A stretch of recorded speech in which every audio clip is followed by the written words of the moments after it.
Scrying, also known as seeing or peeping, is a form of divination and fortune-telling. The practitioner gazes into a specific medium with hopes of receiving meaningful messages or visions that may provide personal guidance, prophecy, or inspiration. While it somewhat overlaps other forms of clairvoyance and divination, scrying typically involves the experiences of visions within the chosen medium. The terminology and methodology of scrying are diverse and unstandardized. Practitioners have developed a range of words such as crystallomancy, spheromancy, or katoptromancy to demonstrate different practices based on the method or medium used. The range of scrying media is vast and includes reflective, translucent, or luminescent surfaces like crystals, mirrors, and water, to less deterministic ones like fire or smoke. Some individuals prefer the simplicity of eyelids scrying by closing their eyes to focus. Scrying methods often involve the practitioner entering a self-induced trance-like state using various mediums, including modern technology like smartphones. The aim is to eliminate mental distractions and allow the formation of visual imagery. Even seemingly trivial images that appear during this trance are often amplified. Some practitioners assert forming mental feedback loops as they vocalize what they see. While fascinating, scrying is not recognized or supported by scientific evidence and is viewed as a pseudoscience by skeptics. It has been a practice spanning across different times, cultures, and traditions, used as a tool to uncover the past, present, or future. Although scrying often finds an audience in occult circles and is featured in media, the absence of empirical support for its effectiveness raises doubt. Scrying, while lacking a definitive line from other means of clairvoyance, divination, or augury, generally depends on the perception of visions in the chosen medium. Unlike augury, which interprets observable events, divination, which follows standardized rituals, and even clairvoyance, which theoretically does not depend on external stimuli, scrying revolves around drawing impressions from one's chosen medium. Scrying, a practice ingrained in many cultures, is an age-old method believed to unveil the past, present, and future. Interpretations of the visions observed while gazing into various media differ from person to person to person. According to some, the visions emanate from the subconscious or imagination. For others, they stem from the divine, spirits, evil forces, or the psychic mind, a belief which is contingent upon cultural context and specific ritual practices. Yet these perspectives neither have a solid body of empirical evidence backing them, nor are they in competition for supremacy. The preferences shown by an individual during such rituals are entirely personal and subjective.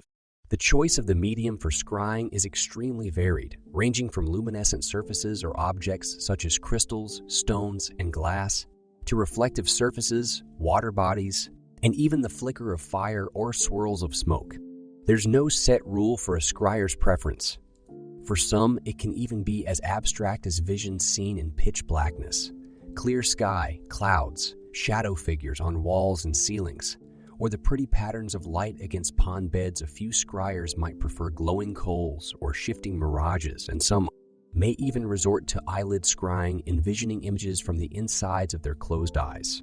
Scrying mediums either induce visions, sometimes resembling natural forms such as fluid eddies or cloudy figures, or distort or reflect the viewer's sight confusingly, to be perceived in crystals or clear balls.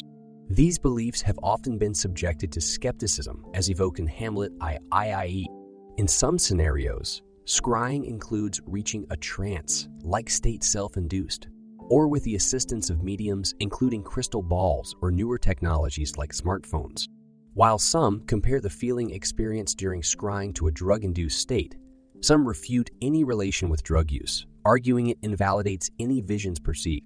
Scryers argue the initial role of the scrying medium is to concentrate attention, emulating the focus achieved through the repetition of a mantra or concentrating on a mandala, thus transiting into a relaxed or even hypnotic state.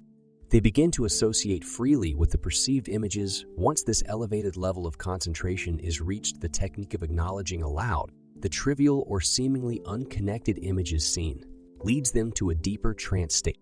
Applying this process until rich visual narratives seem to project within the chosen medium helps scryers reach a satisfactory state of perception. Some hear their own detached voices validating the visions they see in a mental feedback loop. The noted seer Nostradamus adhered to the practice of scrying, employing a bowl of water or a magic mirror to perceive future events while in trance.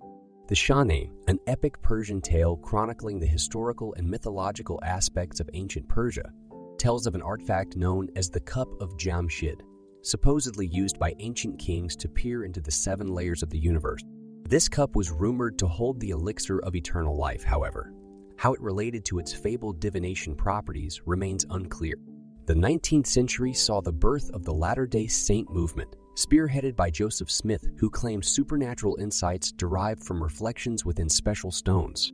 Smith claimed the ownership of several such stones, including a favored brown one he discovered while digging a well.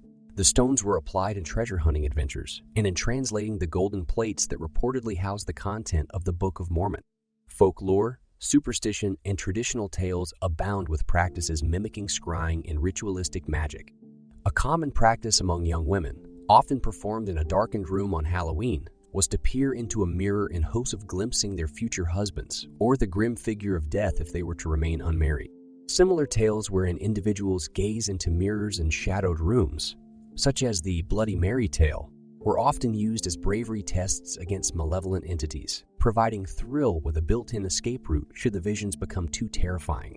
Popular folklore, like the aforementioned, commonly overlap with traditional narratives, where the existence of such supernatural methods is assumed.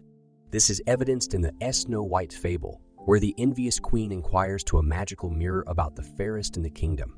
The mirror's allegiance ultimately shifts towards Snow White. As she ages despite differences in belief, seriousness among those who hear these tales and superstition, their enthrallment remains. Scientific scrutiny doesn't support scrying as a means to foresee the future or reveal inaccessible knowledge.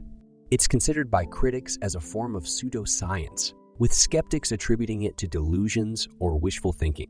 Psychologist Leonard Zusne suggests that the images seen during scrying could be hallucinations or hypnagogic experiences. A research study published in 2010 offered a method to reliably create a scrying illusion using a mirror and attributed the effect to low-level fluctuations in visual perceptions. The story, Scrying in the Spirit Vision, emphasizes on the concept of inner perception using symbols or mirrors. The journey then moves forward into traveling in the spirit vision, which encapsulates a voyage to the envisaged location and the engagement with the discoveries made. The story culminates with Rising on the Plains, focusing on a mystical process that uses scrying through the Tree of Life as a means to potentially raise consciousness to a divine level.